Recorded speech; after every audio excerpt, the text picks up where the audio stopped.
इनको जूते मारने पड़ेंगे। कैसे मारोगे? आत्मा को जोड़ दो, हट तेरी जरूरत ही, हट तू कुछ नहीं है, हट उसके लिए, हट उसके लिए नहीं, हट जूते मारो उसको। तब आत्मा आपके साधन के साथ जुड़ जाएगी, तब आत्माभिनिवेश होगा। आत्माभिनिवेश शब्द बोल देने से खाली खत्म नहीं हो जाता, इसके अंदर डेप्थ इतनी है, इतनी गहराई है, इतनी गहराई है कि जितना जाया जाए उतना कम दिखता है, उतना कम नजर आता है। इसलिए हमें, मेरे को बड़ी सुंदर बात एक परम पूज्यपाद श्री सचिनंदन प्रभु, सचिदानंद प्रभु, आपके गुरु, परम गुरु जी के शिष्य, उन्होंने बोली थी 34-35 साल पहले बोली थी। वो मन में बैठ गई। वो कीर्तन कर रहे थे, हरि मैं दास तुम्हारो, ऐसे आवाज थी उनकी। मुझे ना अपने दिल से बिसारो। भगवान की कृपा से कुछ हृदय में नया नया आया था, कुछ हृदय में मेरे भी जो है भाव जगा कि मैं दास तुम्हारा, मेरे को क्यों विसार दिया, मैं पड़ा हुआ हूँ पागलों की तरह। मैं वहीं बैठा बैठा रो रहा था, सिर नीचे करके घुसा के।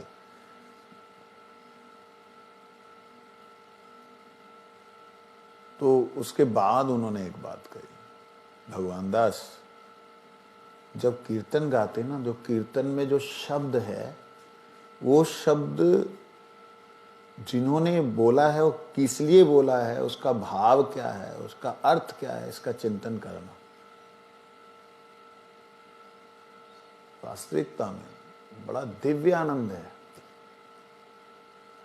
ओहे वैष्णव ठाकुर, जब ओहे बोल रहे हैं तो सामने हैं, आंखें बंद, सामने हैं ओहे वैष्णव। फिर आप आंख बंद कर लोगे ना तो आपको छोटे बड़े जितने भी है ना सारे वैष्णव ठाकुर लगेंगे। आंख खुले हुए में आपको उल्टे सीधे लग सकते हैं। दया सागर हृदय से करुणा करी। अगर नहीं भी लग रहे अगल बगल तो जितने श्रेष्ठ वैष्णव हुए हैं आज तक, सबसे प्रार्थना करना। ये है अभिनिवेश। ये होने से रुचि होगी, रुचि होने से, देखिए रुचि अभी मन की हुई है, आत्मा जुड़ेगी तभी मन को साधन में रुचि होने लगेगी। आत्मा का अभिनिवेश मन के साथ नहीं होगा, वैसे ही है ऑलरेडी विषयों के प्रति, लेकिन साधन के समय भग जाती है। साधन के समय मन जो है कहीं और भाग लेता है, उनको जाने दो, उससे कोई लेना देना नहीं। आप साधन के समय क्या अलग हो जाता है आत्मा, मन अलग हो जाता है आत्मा से। आप देखिए साधन, आप हरिनाम करें, हरे कृष्ण कृष्ण कृष्ण हरे हरे, हरे राम राम, उसमें आपको जो नाम का आनंद है वो नहीं आस्वादित होता। क्यों? क्योंकि नाम जो है वो मन इधर उधर भटकने के कारण वहां पहुंचता नहीं, पहुंचता नहीं। वो बताया ना कि ये लोग अपनी इधर उधर साधन जितना भी करते हैं, जितनी क्रियाएं करते हैं, वो इधर उधर रख देते। बड़ा इनके अंदर, मैं गालियां 2-4 दे चुका हूं, ज्यादा नहीं देना चाहता, इनके अंदर वो है, शरीर और मन के अंदर तो ये अपनी बुद्धि लगा देती है। काम ही उनका ये धंधा ही है। और शरीर है, इतना बड़ा शरीर है, केवल आत्मा बेचारी अकेली है, इसमें करोड़ों खरबों जो है वो बैठे हुए हैं सेल। वो सेल जो है काम, क्रोध, लोभ, मोह, मद, मात्सर्य के कारण से अपने अनुसार चलेंगे नहीं। उनका धंधा है, बेचारों का काम यही है। ये राजा है, ईश्वर है आत्मा, इसमें मालिक है आत्मा। जिस वक्त आत्मा जो है इन मन और शरीर की क्रियाओं को लताड़ देगा, आत्मा उसी दिन ये लोग अपने आप लाइन पे आ जाएंगे, क्योंकि इसके बिना रह नहीं सकते। आत्मा के बिना शरीर नहीं रह सकता, आत्मा के बिना मन नहीं रह सकता। आत्मा लताड़ना नहीं आता हमें। लताड़ना जानते हो? लात मारना, हट, इसको लताड़ना बोलते हैं। लात से ताड़ना, लताड़ना, हट, नहीं चाहिए। शरीर भी नहीं चाहिए, मन भी नहीं चाहिए। मैं तो हरि नाम करूंगा। मैं शरीर नहीं, मन नहीं, बार बार बार बार उसका अभ्यास करना चाहिए। और फिर आसक्ति होने लगती है। ध्यान दीजिएगा, इसको, आत्मा को अपने स्वरूप से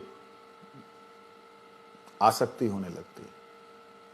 वही आसक्ति धीरे धीरे रति उत्पन्न करती है, भगवान के प्रति रति उत्पन्न करती। फिर महापुरुषों का शरीर काम कर रहा है नहीं कर रहा है, उनको कोई लेना देना नहीं होता उससे। अनकॉन्शियस माइंड में भी वो भगवान के चिंतन में ही होते हैं। चले आगे बढ़ते हैं, नहीं तो यहीं फंसे रहेंगे।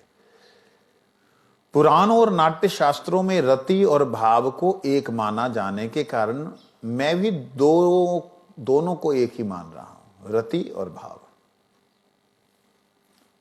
रुचि के बाद में आसक्ति, आसक्ति के बाद रति, रति और भाव को एक ही माना गया। अब स्टार्टिंग में बोला साधन अभिनिवेशज भाव, फिर आखिर में अभिनिवेशज भाव से उत्पन्न हुई रुचि, आसक्ति, रति।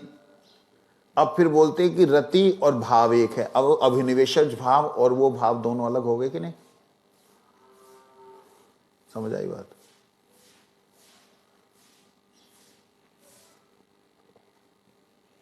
आत्मा अभिनिवेश करके, जब अभिनिवेश वाले भाव से जब हरिनाम इत्यादि करती है, तो उसे एक और भाव प्राप्त होता है। भाव मतलब हृदय के अंदर भावना, भाव मतलब हृदय के अंदर एक तरह की तरंगे। भाग के जा, बोला नहीं ना कल तूने?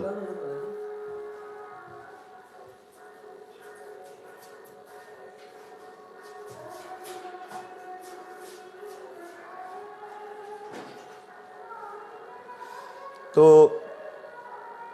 इस प्रकार से जो है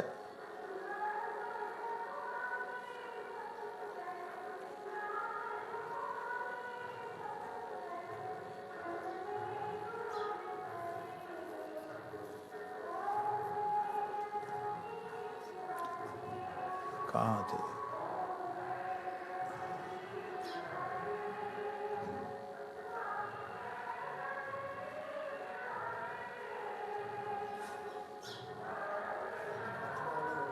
इतना सुंदर चल रहा था कि क्या साधन और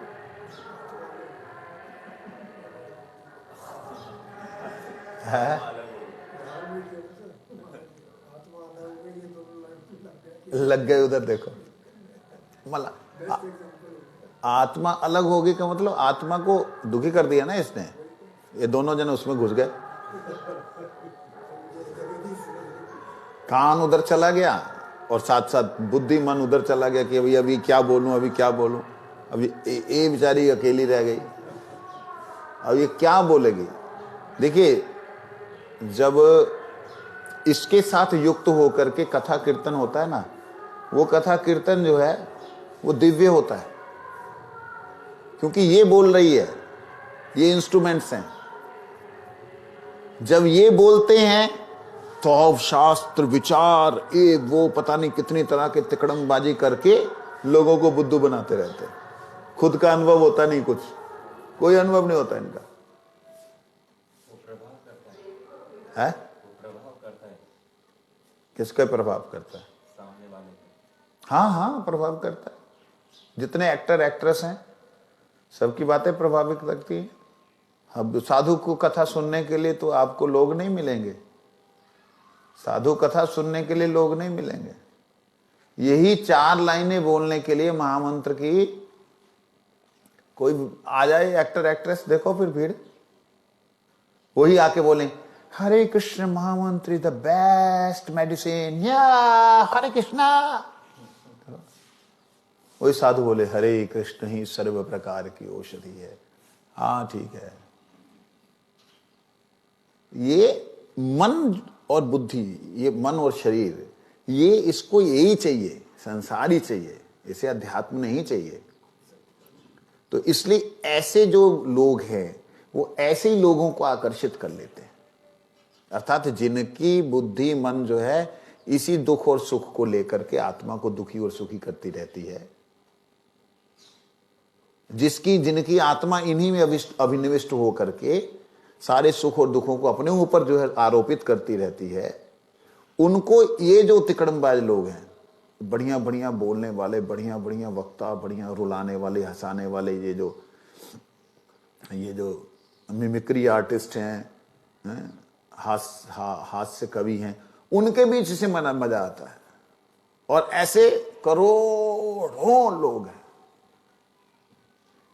आत्माभिनिवेशित साधन करने वाले लोग, बहुत कम लोग हैं, बहुत कम लोग हैं। ऐसे जो लोग होते ना साधन अभिनिवेशित, जो आत्म अभिनिवेशित जो भजन करने वाले लोग हैं, ऐसे लोग अगर नरक में भी घुस जाए ना, नरक में भी चले जाए, तो वहां भी वह अपनी आत्मा का आनंद भोगते हैं, आत्मा के आनंद में ही आनंदित रहते हैं। बाह्य ज्ञान होने पे भी नरक में जाने का मतलब संसार के किसी ऐसे दुख में, जहां ऐसे सुख में, जहां ऐसी व्यवस्था, ऐसी विपरीत परिस्थिति में, जहां ऐसी मन के और बुद्धि के अनुकूल परिस्थिति में किसी भी तरीके की इनकी गंदगी में घुस भी जाए ना, अगर आत्म जो अभिनिवेशित जो जीव है, वो क्या होता है, उसमें घुसने के बाद भी अपने को अलग ही समझता है। क्या है, चल ठीक है, तुम ले लो, खा लो, क्या है, वो जो हार्ट वाली अभ्यास किया हुआ ना, वो हार्ट वाला अभ्यास उसमें भी रहता है। इसीलिए कई बार बच्चे लोग जो है ना, उन लोगों को ये सूत्र मिलते नहीं, होते हैं बेचारे निष्कपट। सूत्र नहीं मिलने के कारण कि भी कैसे अपने हृदय को, आत्मा को, हृदय मतलब आत्मा को मन से, शरीर से हटाना, वो बेचारों को पता नहीं लगता। ये चीजें हृदय से निकलती हैं कि भाई, और हृदय में विराजमान गुरुदेव हैं, मैं तो नहीं बोलता हूं। जब कोई ऐसा सुंदर शब्द आता है तो वो ही बोलते हैं, लेकिन कोई उल्टा पलटा जैसे बीच में गालियां दी, वो मैंने बोली लेकिन सुंदर शब्द सारे गुरु जी के। तो इसलिए समझिएगा, हम लोग किसी भी व्यक्ति के गुण और दोषों में बड़ी जल्दी आसक्त होते हैं। अपने में 1000 दोष हों, दूसरे में 4 दोष हों, वो 4 हमें 4000 की तरह लगते हैं, और अपने 1000 दोष 1 लगता है, वो तो बाकी तो जीरो हैं बाकी सब जीरो लगती। क्यों लगती हैं? क्योंकि हमने साधन के समय अभिनिवेश नहीं किया हुआ है, हमने बाकी सब समय पे आत्मा का अभिनिवेश किया हुआ है। ठीक है ना? तो ये थोड़ा सा करने से अच्छा रहेगा। आगे कहते हैं, वो भाव, अब कौन सा भाव आया? आसक्ति और रति वाला जो भाव है, वो भाव बिल्कुल एक अलग है। और जो साधन में अभिनिवेश वाला भाव था वो ठीक। आगे चलिए। रति का मतलब प्रीति, प्रेम। हाँ, रति मतलब रत हो जाना। रत इसे ये है आसक्ति, मैं चाहता हूं चाहता हूं चाहता हूं, ये रत है, ये आसक्ति है। रति है, मिल गए। हाँ, रति वो इच्छा तो आसक्ति में आ जाएगी ना, और उसके बाद उसमें रत हो जाना। रत हो जाना, अब रत है वो आसक्ति इच्छा में प्रतिष्ठित हो जाना, क्रिया करने लगता है। आसक्ति जो है वो आपको वहां खींच के ले जाएगी और आप उसमें प्रविष्ट हो जाओगे। रति मतलब प्रविष्ट होना। रति के बहुत अर्थ हो सकते हैं। एक अर्थ होता है प्रविष्ट होना, एक अर्थ होता है उसमें लगे रहना, तल्लीन हो जाना, उसमें लगे रहना। जी जी। आगे कहते हैं, वैदी भक्ति साधन अभिनिवेशज अवस्था में श्रद्धा पहले निष्ठा को उत्पन्न करती है और पीछे निष्ठा रुचि को पैदा करती है। वैदी भक्ति जो हम लोग कर रहे हैं इस वक्त, जो हमारी चल रही, हमारे सबसे पहले श्रद्धा उत्पन्न होगी और श्रद्धा से निष्ठा उत्पन्न होगी। हमारी श्रद्धा कैसी होगी? निष्ठा के रूप में कैसी होगी कि मैं जो भगवान का भजन कर रहा हूं, मेरे को और किसी देवी देवता की आराधना अलग से करने की जरूरत नहीं है। मैं जो कृष्ण नाम कर रहा हूं, भगवान का गुणगान कर रहा हूं, ये जो है, ये भगवान का गुणगान कृष्ण नाम से ही देवी देवता प्रसन्न हो जाएंगे। मेरे कुल देवता के लिए मुझे अलग से व्रत करने की जरूरत नहीं है। अगर उनकी तिथि आई है, मैं उन्हें प्रणाम करूंगा, ठाकुर जी का प्रसाद दूंगा। ये है जो साधन भक्ति, जो वैदी भक्ति का साधन करते हैं, उनके अंदर के भाव। उनको सबसे पहले श्रद्धा होगी, फिर निष्ठा उत्पन्न होगी और निष्ठा के बाद में रुचि पैदा होगी। तो जैसे कि किसी पर ग्रह नक्षत्रों का प्रभाव होता है, हाँ, अगर वो उसको माने कि ग्रह नक्षत्र का प्रभाव है, तो वो क्या उसके श्रद्धा उत्पन्न नहीं हुई कृष्ण? नहीं, ग्रह नक्षत्रों का तो प्रभाव रहेगा ही। भगवान जब आते हैं तब भी भगवान के अनुकूल ग्रह नक्षत्र हो जाते हैं, लेकिन भगवान को भी तो शिशुपाल के साथ में गालियां सुननी पड़ी ना। 100 दोषारोपण किए उसने, 100 गालियां दी। 100वीं के बाद ही भगवान ने कहा, ले अब तेरा काम हो गया। तो सहन ना कर पाए, भगवान भी नहीं सहन कर पाए। बोलो वृंदावन। कहने का मतलब, इस जगत में आने के बाद ग्रह और नक्षत्र अपनी जो क्रिया करते हैं, भगवान पे तो असर होता नहीं उनका, लेकिन फिर भी भगवान लीलावश दिखलाते हैं कि उन्होंने वो कलंकित चंद्र का दर्शन किया। वो चतुर्थी आती है ना, गणेश चतुर्थी वाली नहीं है, दूसरी है। तो उसका दर्शन किया, चतुर्थी में चंद्र का दर्शन किया, तो उनके ऊपर क्या दोषारोपण हुआ? समंतक मणि चोरी का दोष लग गया। समंतक मणि, सूर्यमणि, हाँ, उसका दोषारोपण हो गया। भगवान ने चोरी की भी नहीं। और देखिए कितनी विचित्र बात है, जिनको पैसे का लोभ नहीं वो लेके गए। बिल्कुल पैसा का लोभ नहीं, वो पैसे वो उसमें मोहित हो गए। इस प्रकार से सत्राजीत पहले लेके गया, विदुर जी का था, पहले तो विदुर जी का था ना, सबसे पहले किसने लिया? सत्राजीत तो लास्ट में मारा गया ना। सत्राजीत को सूर्यदेव ने दिया, हाँ, और उसने उसके भाई को दिया। भाई जंगल में आपेट करने गया, उधर से ना ना ना ना, इसमें कुछ और है, एक और है। जिसको धन का लोभ नहीं था, वो भी सत्राजीत, वो भी इसके प्रति, समंतक के प्रति आसक्ति हुआ। तो देखना पड़ेगा दोबारा से। तो विषय पे वापस आए, तो वो ग्रह नक्षत्रों का जो होता है वो प्रभाव होता है। भगवान के पार्षदों के प्रति भी देखा गया। जब पांडवों का जन्म हुआ तो उनको उनके पहले ही बता दिया कि इनको जो वनवास मिलेगा ग्रह नक्षत्रों के अनुसार। केवल इतना ही है, उन लोगों ने भगवान के चरणों में शरणागत होने के नाते वो सारे कष्ट भोगते हुए भी वो अनुभव नहीं हुए। क्यों, कैसे? ये कुंती जी ने बोला कि आम जब कष्ट में थे तब आप साथ में थे, हमें वो कष्ट महसूस नहीं हुए। अब सारे सुख हैं लेकिन आप साथ नहीं रहना चाह रहे हैं। हे कृष्ण, अब जो कष्ट है होता नहीं है, चलने दो उसको, अपने आप चालू हो जाएगा। ब्रजनाथ जी कहते हैं, हाँ, कहते हैं जो हम लोग वैदी भक्ति का साधन करते हैं, पहले श्रद्धा होती है और वो श्रद्धा निष्ठा को उत्पन्न करती है और निष्ठा रुचि को पैदा करती है। परंतु रागानुगा भक्ति में सीधी रुचि होती है। श्रद्धा, निष्ठा, रुचि, ये हम जो कर रहे हैं उसमें। लेकिन रागानुगा में सीधी रुचि होती है, एक ही बार में। ये क्या मतलब है? तो हम सब छोड़े इसको, काय को साधन व्रत के कर रहे हैं, वैदिक भक्ति कर रहे हैं, सब छोड़ छाड़ के रागानुगा में जाए ना बाबा। रागानुगा का मतलब है जो कृष्ण के रूप को देख करके, जहाँ कृष्ण की सेवा को देख करके सीधा भगवान की सेवा के लिए एकदम लालायित हो जाए, वो रागानुगा है। उसमें जबरदस्ती नहीं होना है उसने, और उसमें होने के बाद में, आसक्त होने के बाद में, रुचि होने के बाद में उसको जो जितनी मर्जी गाली दे ले। मैं एक वैष्णव को प्रणाम करता हूं, उनका नाम शायद खुशीराम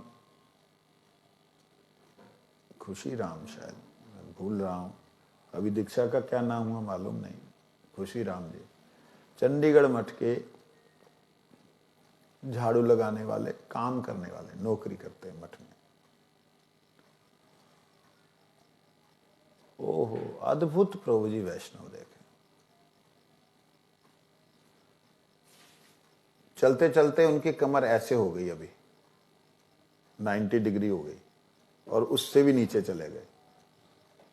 लेकिन वो ऊपर से नीचे तक झाड़ू लगाते लगाते लगाते लगाते जीवन बिता दिया उन्होंने।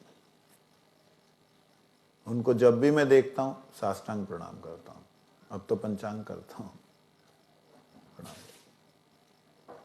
कोई कुछ भी बोल ले, हाँ हाँ हाँ कर देता हूं हंसते हंसते। ये है राग, अनुराग है उनका, गाढ़ा राग है, रुचि है। जैसे अपने पुत्र के प्रति होती है, अपने पिता के प्रति होती है, जैसी ये रुचि होती है, ऐसी रुचि वो होता है राग। वो सीधी रुचि है उनकी। राग में बुद्धि नहीं लगती है, राग में स्वयं लगता है जी। अनुराग जहां होता है स्वयं लगता है, ये बात। ब्रजनाथ जी कहते हैं श्री कृष्ण और कृष्ण भक्त प्रसादज भाव किसे कहते हैं? भगवान की कृपा और भक्त की कृपा से जो भाव उत्पन्न होता है वो क्या है? बाबा जी कहते बिना किसी प्रकार के साधन के जो जीव अकस्मात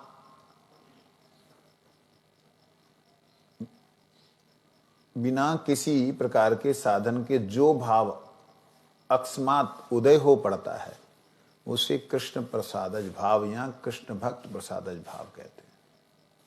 अचानक से, बिना किसी साधन किए, देख करके ही भगवान के प्रति एक भाव उदय हो गया, वो है भगवान की कृपा प्रसाद, या भक्त की कृपा प्रसाद, कृपा से। ब्रजनाथ जी थे श्री कृष्ण प्रसाद भाव की व्याख्या कीजिए। कृष्ण के जो प्रसाद, कृपा की जो कृपा से उत्पन्न भाव, जो उसकी व्याख्या कीजिए। बाबा जी महाराज कहते हैं कृष्ण प्रसाद अर्थात कृपा 3 प्रकार से होती है, वाचिक, आलोक दान और हार्द। कहते हैं कृष्ण किसी ब्राह्मण पर कृपा करते हुए बोले, हे द्विजेंद्र, सर्वश्रेष्ठ मंगल को प्रदान करने वाली पूर्ण आनंदमयी अव्यविचारिणी मेरी भक्ति तुम में उदित हो। किसी को भगवान ने आशीर्वाद दिया कि तुम में ये भक्ति हो, ये है वाचिक कृपा। ऐसा कहते उसके हृदय में वाचिक प्रसादज भाव उत्पन्न हो जाए, वाचिक कृपा। और एक आलोक दान कृपा। वन में रहने वाले ऋषियों ने आज से पहले कृष्ण को कभी नहीं देखा था, आज कृष्ण का दर्शन करते उनके हृदय में भाव उत्पन्न हो गया, और ये कृष्ण की कृपा का प्रभाव था। देखते ही ओह, अपना सर्वस्व अर्पण कर दिया। ये है आलोक दान, अपना तेज प्रकाश प्रभाव से।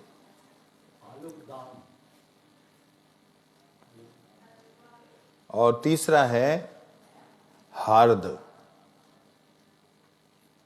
अंतःकरण में जो प्रसाद उदित होता है उसे हार्द भाव कहते हैं। हार्द, जैसे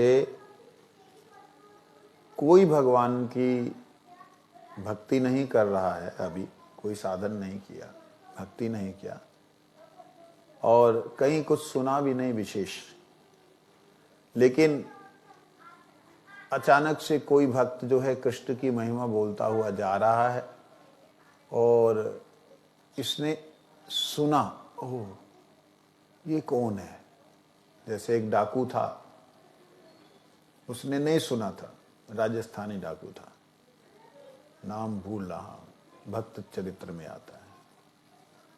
तो उसने सुना कि भाई बहुत सुंदर है, एक ग्वाला है। वो साधु जो है वो उन ठाकुर जी के अलंकार पहने हुए उनका वर्णन कर रहा था कि कानों में कुंडल है, ये है, वो मुकुट सोने का, ये सारा जेवरों का वर्णन कर रहा। कहता भाई वाह, एक बार इसकी डकैती कर ली जाए फिर तो काम ही बन जाएगा। हाँ, नंद का बेटा है और बिहारी जी नाम है उसका, ठाकुर जी के नाम अनंत हैं। तो नंद का बेटा गोपाल कहाँ है, ऐसे खोजो, वृंदावन रहता है। उसने पूछा पंडित जी, वृंदावन? वृंदावन, अच्छा ठीक है। अब इसको हुआ वृंदावन में कृष्ण हैं, सरल है, साधन कुछ नहीं किया, वृंदावन में आ गया, ढूंढने लगा। ढूंढते ढूंढते उसने एकदम ऐसा निष्कपट भाव था उसका, ढूंढते ढूंढते लोगों ने बिहारी जी के दर्शन के लिए भेज दिया। अब बिहारी जी की कृपा, उसने देखा कि भाई बड़े माल लटके हुए हैं, खूब गहने शहने लटके हैं, कैसे इसको उठाया जाए। अब उसको ना विग्रह नहीं दिख रहे, बाल गोपाल दिख रहे। अब ये बिहारी जी की कृपा कहोगे या इसकी निष्कपटता कहोगे? क्या कहोगे? निष्कपटता पहले, कृपा। अज्ञान होने पर भी ज्ञा किसके प्रति है? अनंत ज्ञान के प्रति आकृष्ट हुआ है, गोपाल के प्रति। उससे पहले तो 5-7 दिन तो खाया ही नहीं उसने। चलो पहले मिलेगा हम फिर धन का होने भी क्या है तो कृष्ण का धन चोरी करने की इच्छा। ऐसा है, इसका मतलब ये नहीं सारे चोरों को भगवान मिल जाएंगे इसका मतलब ये नहीं है। उसके जैसा समर्पण कि मैं उसको बिना मिले, वो कई मंदिरों में गया, उसे वो आकर्षण नहीं हुआ। बिहारी जी के, ठाकुर जी के दर्शन करके पागल हो गया वो, यही धन चाहिए। इस प्रकार से है, चुरा लिए। उसके बाद में जैसे ही ठाकुर जी को स्पर्श किया, पहले तो लिया, दे सारा उतार करके वो गोद में ठाकुर जी बैठ लिए। उसके बाद पागलों की तरह यहीं डोलता रह गया। फिर खुद लुट गया, फिर कुछ बचा ही नहीं उसका। ये भगवान की कृपा है। ये 3 प्रकार के भगवान की कृपा के प्रसाद है, जो कि हृदय में उत्पन्न हुआ उसके कि मैं चोरी करूंगा। जहां हृदय में अचानक से उत्पन्न हो कि मैं एक बार वृंदावन हो के आऊं, सुना है वृंदावन का नाम, एक बार वृंदावन हो के आऊं, अचानक से उदित हो और वृंदावन आकर के वो पागल हो जाए। ये हृदय में भगवान कृष्ण की कृपा है। ऐसे जहां भक्त की कृपा कहें, दोनों। वन में ऋषियों ने पहले कृष्ण को कभी नहीं देखा, ठीक है, उनके हृदय में भाव उत्पन्न हो गया। ये कृष्ण की कृपा का प्रभाव है। इसमें कृष्ण ने आलोक दिखलाया, अपना प्रभाव जो वो दिखलाया। अंतःकरण में प्रसाद उदित हुआ तो हार्द भाव हो गया। हार्द भाव का उदाहरण है श्री सुखदेव जी। सुखदेव जी इत्यादि महात्मा। भगवत भक्तों के जीवन चरित्र में पाया जाता है कि श्रीमन महाप्रभु के अवतार ये तीनों प्रसाद अनेक स्थानों पर दिखाई दिए। श्रीमन महाप्रभु को देखकर असंख्य लोगों ने भावोदित हुआ था। जगाई मधाई आदि ने वाचिक प्रसाद प्राप्त किया था। जीव गोस्वामी आदि ने आंतर प्रसाद, जो हृदय का प्रसाद, वो प्राप्त किया था। ब्रजनाथ जी कहते तद भक्त प्रसाद का अर्थ क्या है, उसको हम कल श्रवण करेंगे। कृपा सुन। जैव धर्मो